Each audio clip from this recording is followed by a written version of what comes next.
Bonjour et bienvenue à notre capsule en nutrition sportive à l'international, donc pour le voyage. Moi, je m'appelle Natasha McLaughlin-Chasson et je suis fondatrice de NMC Nutrition. Je suis aussi diététiste de sport et de performance. Avec moi aujourd'hui, Luc Arsenault. Donc, bienvenue, Luc. Merci. Donc, Luc a passé presque 20 ans comme entraîneur et gestionnaire de programme au sein de Cycliste Canada, où il a travaillé au niveau national pour les programmes de vélo de route, de piste et de montagne. Donc, Luc est maintenant directeur général de la Société des Jeux de l'Acadie.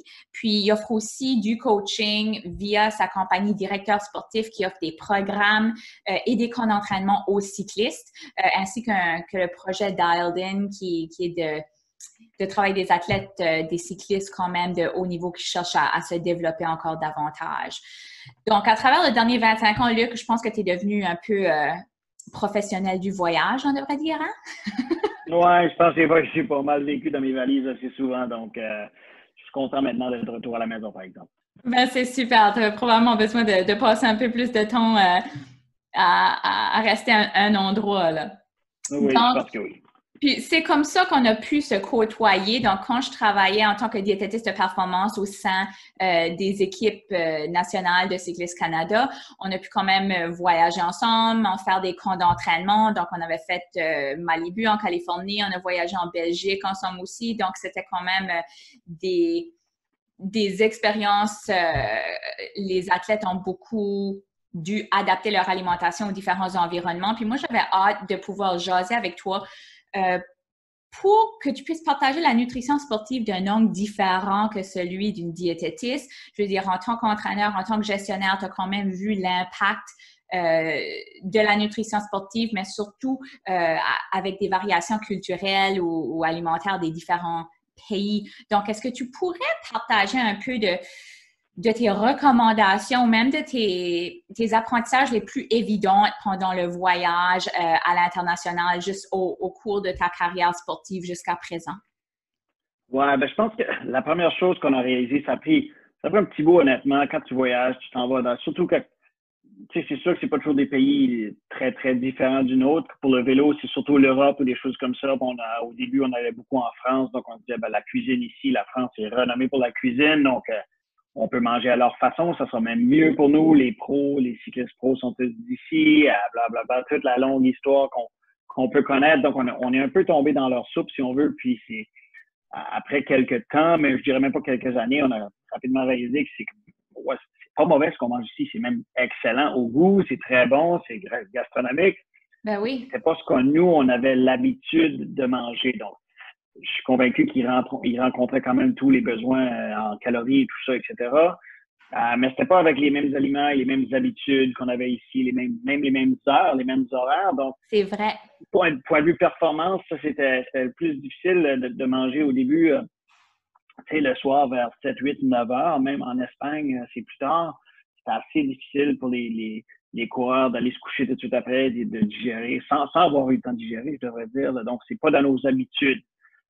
Donc, ça, c'est quelque chose on a rapidement réalisé. Puis, on s'est dit, non, non, non, on peut pas continuer à tenter de performer contre les meilleurs au monde en étant simplement aux horaires. Parce qu'on sait aussi que les restaurants en Europe, si on reste dans les restaurants, ils sont pas ouverts comme ici de 8 à minuit, de 8 heures à minuit.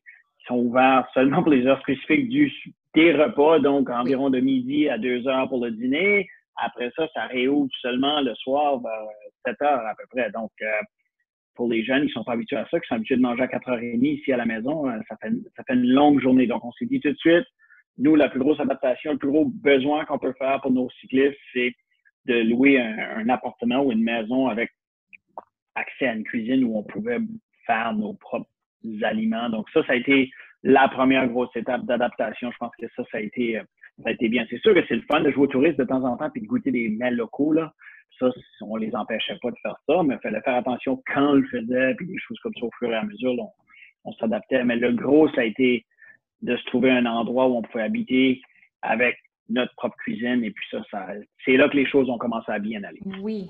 Puis d'avoir la propre cuisine, je suis totalement d'accord, mais même, puis tu es probablement d'accord avec moi aussi, la capacité de cuisiner pour ces athlètes-là, c'est très important parce que si on a leur propre cuisine, mais qu'ils ne savent pas cuisiner, ça aide pas non plus. Puis comme tu dis, Ouais, de changer l'horaire, surtout que si était pour rester en Europe pendant 2 ans, par exemple, ben là, le corps pourrait s'habituer, on parle en oui. nutrition de l'entraînement gastro-intestinal, de pouvoir permettre au corps de s'habituer non seulement à des différents aliments, mais à des différents horaires. Mais bon, c'est ça, si le voyage, ça se faisait quand même aux 3 semaines à peu près, des fois un peu plus Ouais. rapidement. Donc, de changer d'un pays à l'autre puis d'adapter les nouvelles habitudes alimentaires, le corps n'avait pas nécessairement le temps de s'adapter, hein?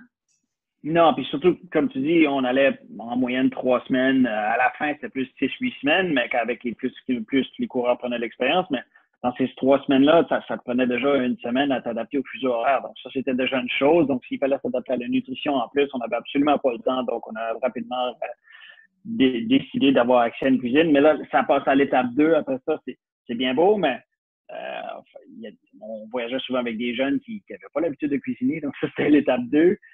Puis même l'étape 2 avant ça, je pense que c'était d'aller à l'épicerie parce que là, même les épiceries, c'est pas du tout pareil. Ben, pas du tout. J'exagère un peu selon les pays. Comme je dis, France, Belgique, c'est à peu près pareil, mais les étiquettes sont différentes. Je me souviens qu'on a souvent, même avec toi, fait des appels Skype directement pour leur montrer comment lire les étiquettes en Europe. C'est pas toujours en français ou en anglais, donc ça relevait du défi Ouais. encore aussi. Donc, il fallait faire attention à ces choses-là. Donc, mais c'est de quoi qu'on s'est rapidement adapté puis qu'on a vu beaucoup de bienfaits de ça. C'était pas comme tu dis, c'était rien de scientifique. C'était une simple adaptation puis de rouler avec l'expérience puis d'apprendre à connaître les épiceries. Donc, pour les athlètes qui veulent aller simplement pour faire un triathlon ou une course comme ça, d'une fois, moi, je suggère hautement, à moins que vous voulez vraiment vivre l'expérience culturelle du niveau, mais les deux, d'après moi, peuvent à peu près pas aller de main à main. Il faut faire un ou l'autre. Il faut soit vivre l'expérience culturelle ou y aller pour la performance. À moins d'avoir un estomac vraiment spécial, Je c'est suis assez difficile. absolument d'accord. C'est puis au Ouais. pire, tu sais, peut-être de prendre quelques jours après la course pour rester puis vivre l'expérience culturelle après la course pour ne Ouais. pas mettre à risque la performance.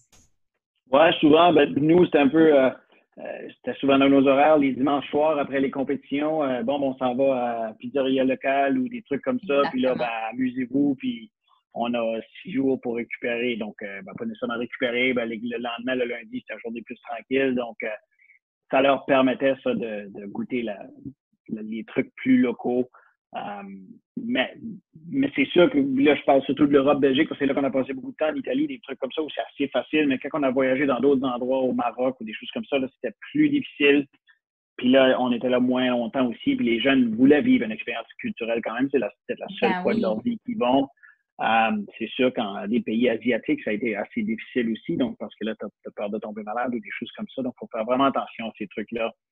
J'ai trop eu d'athlètes qui font cette erreur-là, qui s'entraînent pendant 6 mois, 1 an pour préparer un événement, puis ils arrivent, puis quelques repas peuvent détruire tout cet entraînement-là là, de plusieurs mois, là, de plusieurs semaines.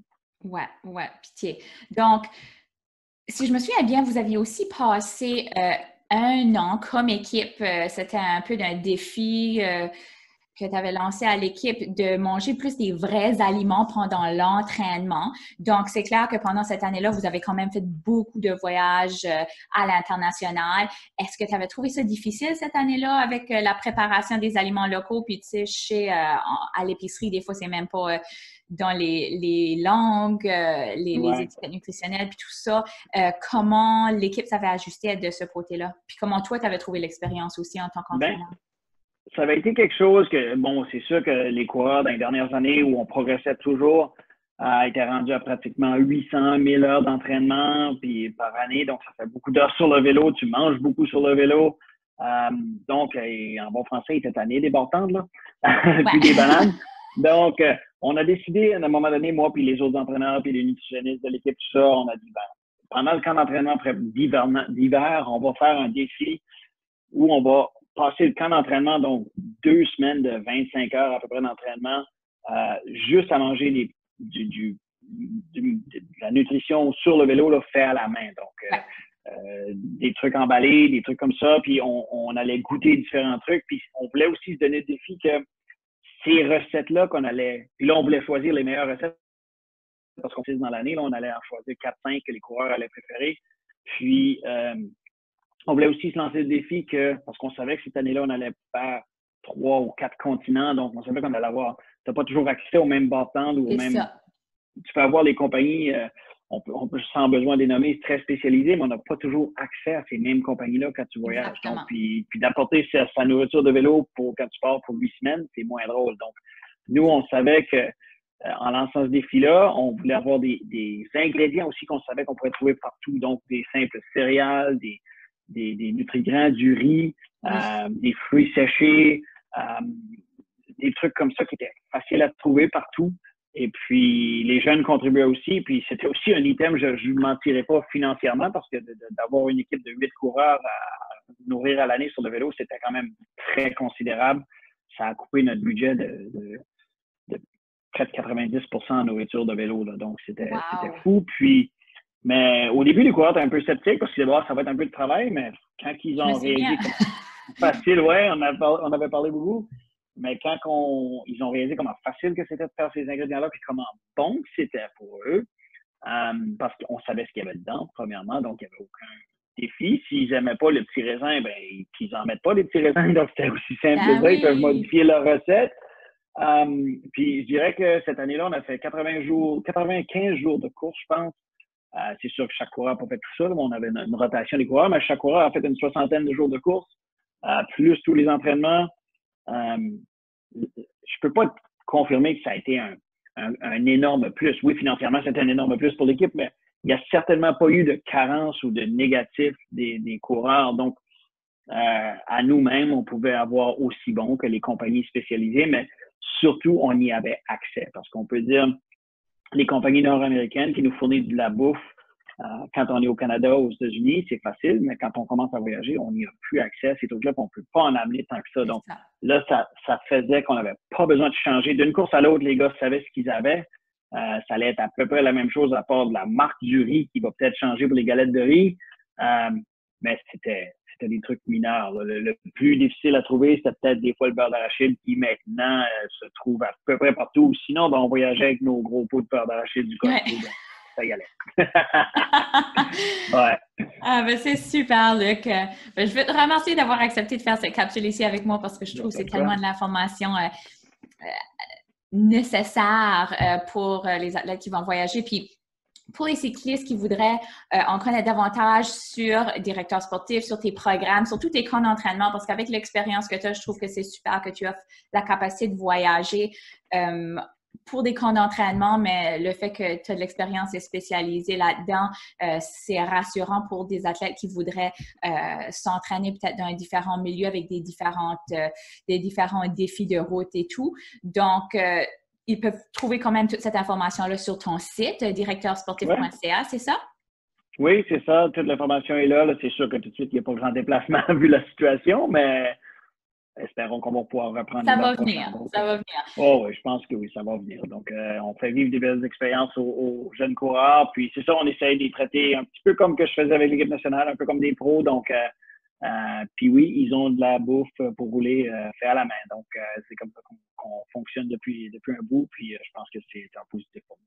C'est super. Donc, je vous encourage à visionner les vidéos que Luc partage sur les médias sociaux aussi. Je vais partager ses médias sociaux, ses liens aux médias sociaux de ses camps d'entraînement. Je trouve que surtout en tant qu'on se connaît un peu moins motivé, ça motive de voir ces vidéos-là. Ils sont bien faits, puis ça fait vouloir rouler.